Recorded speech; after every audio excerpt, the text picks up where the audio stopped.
Alright guys, no idea how to do YouTube videos, but anyway, I got 3 minutes apparently. So, GMT400 Evaporator core, dash not removed. Simply, there's 5 bolts holding the HVAC box to the firewall. Simply back those out. It gives you enough wiggle room that you can get to the dreaded bolts that are between the HVAC and the firewall there. With a socket and extension, of course. Now there are 5 mounting bolts. You've got one back here. I don't know if you can see that. It's a 10mm barrier at the very back. I had to put both of those long extensions together to get to it, and a deep well, by the way. 2 bolts there. See them backed out.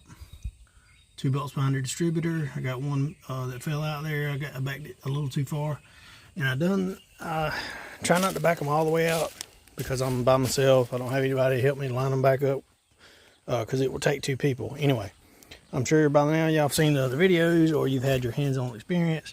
You've got, this is the very bottom of the HVAC box. It covers the heater core. It comes down first, then the heater core comes down next.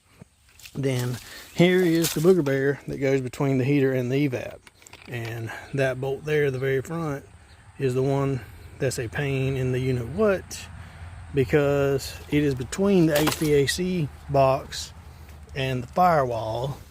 And what makes it so difficult is this insulation here. All that's insulation.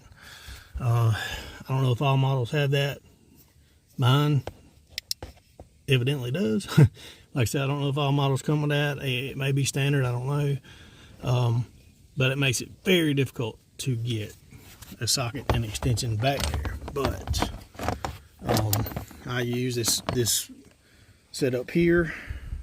I think it's a 6-inch, and I used, when I put the socket on there, I used some black tape to help hold it in case it got hung or anything. It wouldn't drop the socket off, because I have lost one that way.